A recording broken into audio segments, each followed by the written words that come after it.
Okay, game 2 here, and something I forgot to mention in the first game is that this is a conquest cage match. All 6 games will have conquest in it, and I requested it because I was thinking about conquest and maybe wanted to write something about conquest, but after this match, I don't feel qualified to do anything with conquest. I tried, I tried to make it work in some of the games. You'll see later on I even bought conquest. But yeah, I don't know. I just wanted to see how conquest would work, and it didn't really do much work for the entirety of this match. So, what happened here at the beginning of this one, again, same recording issue, but this is the last of the problems. The rest of the games are whole. My opponent actually opened, I think, Vassal Silver against me. I think I also opened Vassal Silver, and he went for rebuilds. He got 2 5s on turns 3 and 4, went rebuild, rebuild. And we have shelters on the board, as you see here, so it does make it a little bit slow. I thought he was going for something with rebuild and Duke.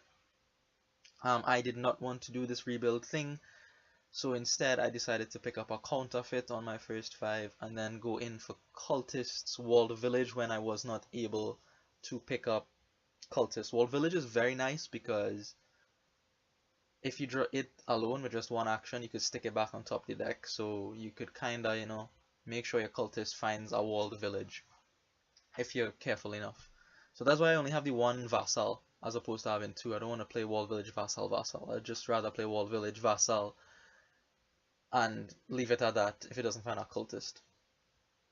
So I figured, well, he's going for the rebuilds. He bought 3 of them, and then he bought a couple overlords, which I presume will be played as rebuilds, right? So I didn't pick up any overlords because overlords do not chain in the way cultists do.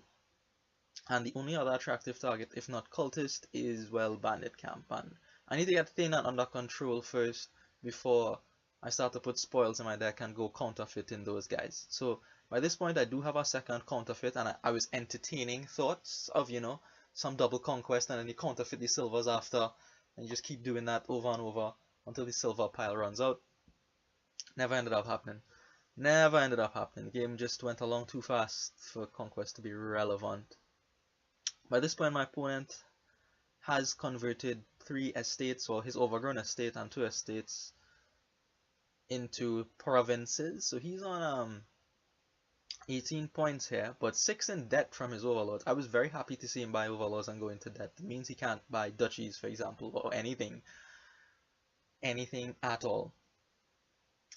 So, what the kind of position he is in here, and I didn't realize it. He mentions it on his stream, which you should go have a look at for sure. On his video, sorry, I'll post the link in the my first video here. Is that he has no way to buy things, and he only has 3 provinces in his deck. So his game plan from here is to try to mill provinces with rebuild, with his 5 rebuilds effectively in his deck before I have a chance to buy any points. So I do pick up 1 province here because I feel like I can start scoring now. I do have the 2 counterfeits. I'll start to get rid of things from my deck, things being coppers and the silvers and whatnot. I can always rebuy things with conquest if it gets to that. And he manages here to mill a province. So now me seeing him mill a province makes me want to slow down a little bit. He has 5 rebuilds in his deck, right? So those 3 provinces could go next turn if he draws properly.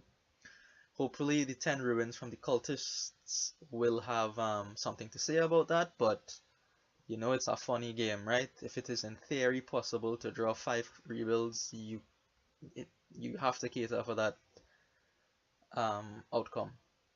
So I am gonna hold up on the provinces right here, and instead just pick up a couple duchies, and just try to stay within striking distance of him, right? If he has 3 rebuilds, then so be it.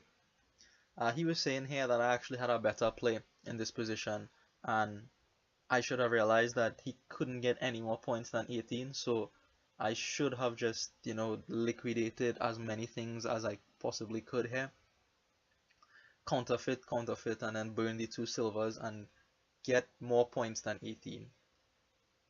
And by that point, it doesn't matter how I get the points.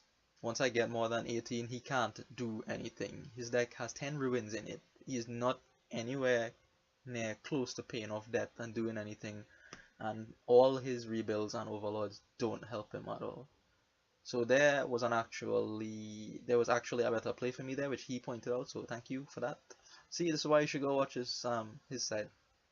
Good stuff. Better than what I did here, right? Here I still allowed myself the opportunity to lose, right? Picking up a couple duchies and another vassal here for reasons. It's more money, right? And the deck is becoming, I don't know, more action dense, so maybe it'll be good. Anyways, what ends up happening is that my opponent resigns in short order here. He feels it's hopeless after he sees me kick off on this turn here. And probably, yeah, because I would at least pick up 2 more duchies here if I was too scared about going for the province. And then he couldn't do anything, right? He couldn't do too much. He could have maybe drawn the game, but he decided to throw in the towel here and call it. So this is the game 2 here, and I come out on top here with Cultists, man. They're just so quick at junking you. Alright, thanks for watching, and I will see you in the next games, which are whole. Thanks to you.